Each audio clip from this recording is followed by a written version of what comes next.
Jerry, can I just add something? You know, I just want to take one more second because I'm not sure if I made it clear how all the stuff we're talking about in social games applies to these spaces. But I tried to make the point that a lot of what social games are doing right, they really already took from the world that we know in terms of marketing and distribution and sales. But I think what's fascinating is now that we have these games that run live on servers, and everybody, whatever device they're on, when they interact with Dirty Dancing, whether it's mobile or they're on the web, they're all interacting with the same server. So I have that central data repository, which is so important. I can easily turn a simple, casual, daily activity in the real world into a social game. The giving of music to Kieran could be an actual part, just like I give virtual goods to my friends. And in social games, one of the most viral distribution components is when I say, here's some free seeds for your farm. Come play Farmville. And I post that on your page. You go, what are these free seeds? Or I might say, hey, I need this special barn in Farmville, but I need 10 friends to click on that barn before I get that barn.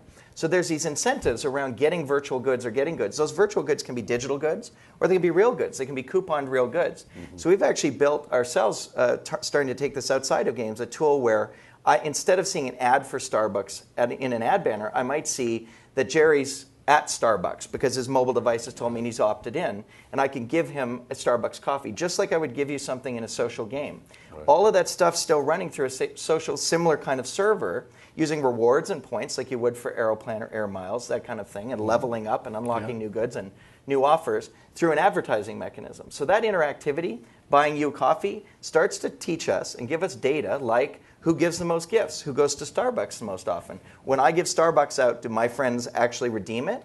Versus your friends, maybe they redeem more, so you're a better giver. And all that ranking and rating that we can respond to and pivot on in real time is based on these concepts of gamification and social interaction on the social graph. So I just wanted to illustrate that a little more about how that applies outside of social games per se.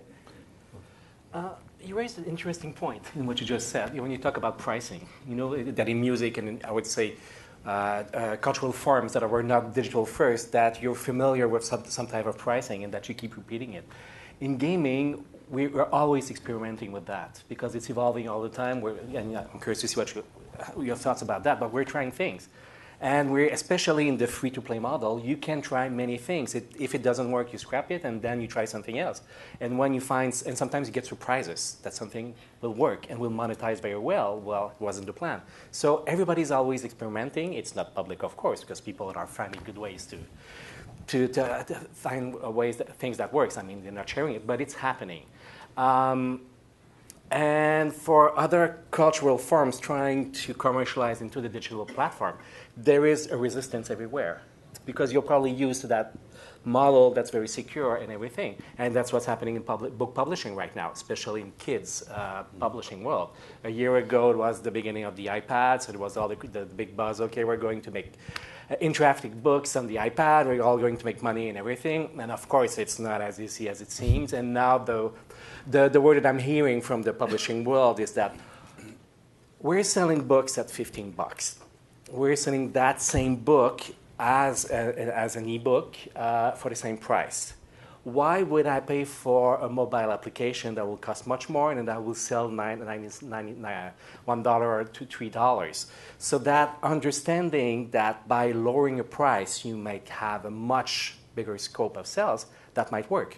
And you have to try. You need to experiment. There's no solution for that, but you have to be open to experiment. And I think that's one of a good point for the cultural world to move into that type of commercialization. You need to experiment. I mean, even if it's scary. Because it is everything scary. you guys have said relies on opt-in. Now, I know, Nathan, particularly, you said, okay, so you're on Facebook. If you're on Facebook, you've automatically opted in by their terms of business. But in fact, are there points of resistance? Is there a danger in this and assuming an opt-in? Well, I think the music business proved that. I believe it was Sony who preloaded the CDs with some kind of data recording mechanism, and that didn't go over so well, to say the least. Pardon me? Not true, Kieran. Okay, I'm mistaken. Well, Graham, maybe you can clarify before we go on.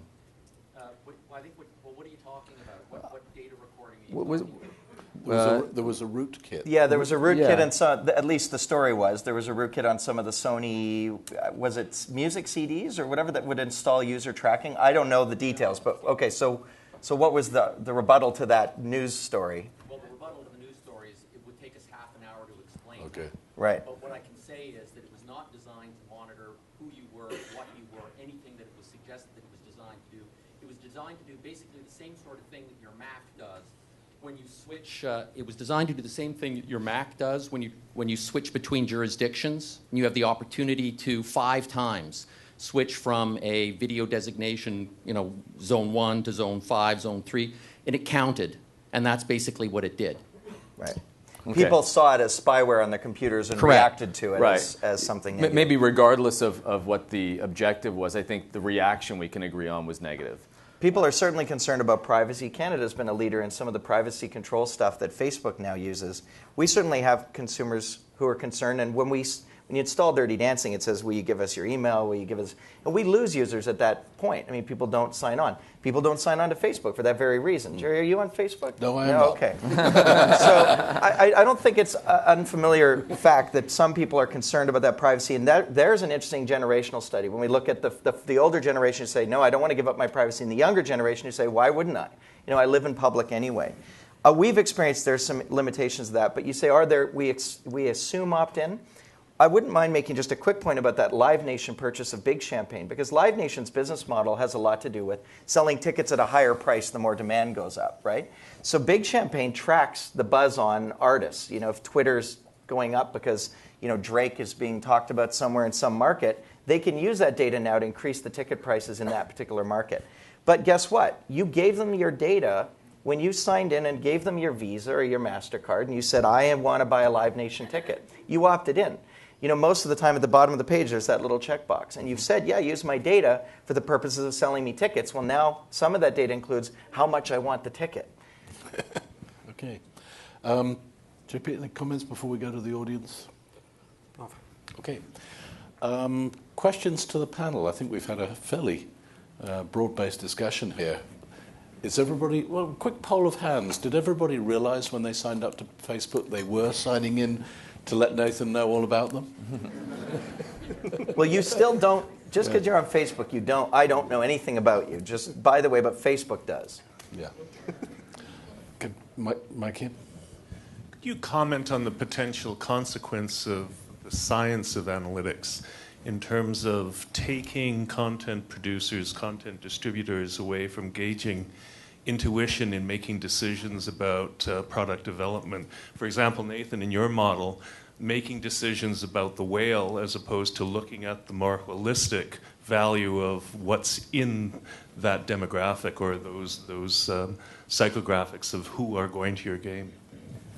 I am fascinated by that question. I have an answer, but before I jump in, did you want to say anything?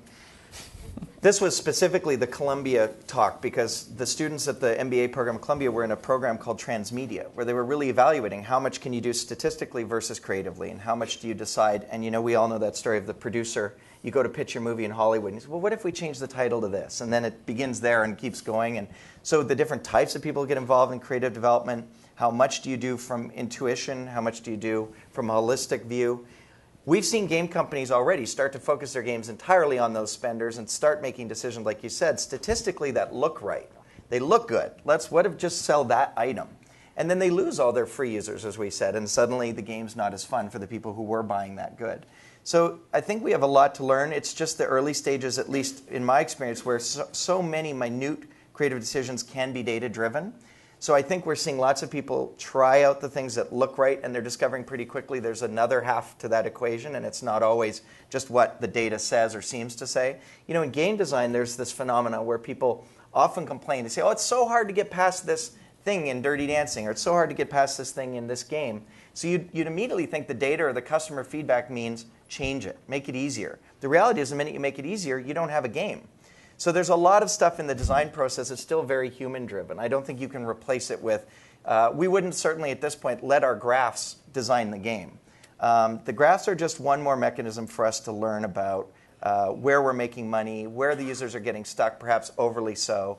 But I certainly believe at this point I've adopted a much more data-driven design process, but I would never describe myself the way Mark Pincus does, which is a marketer, not a game designer. I still believe the intrinsic value is that fun experience. And I think that's why I'm so excited about bringing these kinds of elements to the non-game industries, because music is intrinsic value.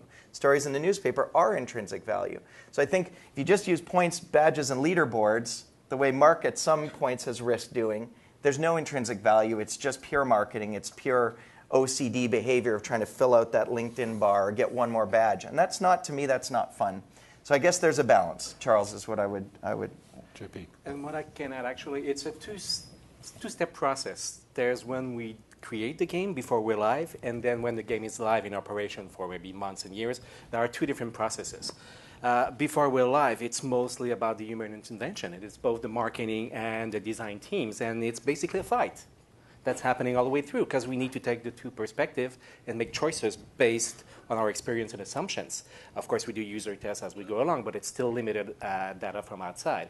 So we create with those rationals and those choices, and then when we're live, this is when it becomes really user-driven. And all the data that we collect and all the work of the data analyst is actually giving the data for the two teams, both the creative and the marketing, because this is when we understand what's happening both from the free, fun portion of the game, because we need to appeal to those free players, and the part that monetized. We see what works on both fronts, and we see how we can maximize everything. So when we're live, it's both human and the system.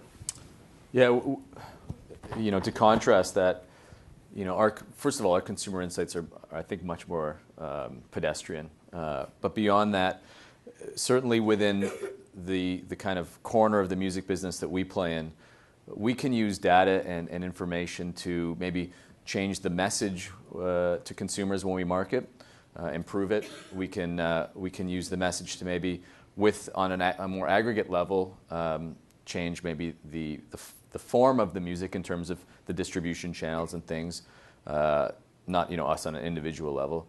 But the one thing that we really don't have permission to, either from our creators or artists or from our fans, is to change the product. Like, we cannot get real-time data that says people tune out. Like, imagine I had data that says you listen to the album, by the time you get halfway through track 7, most people fast forward. I can't go back and make track 7 catchier or change the lyrics or make the chorus come in 20 seconds earlier, which is kind of the equivalent of what you guys have permission to do. You can.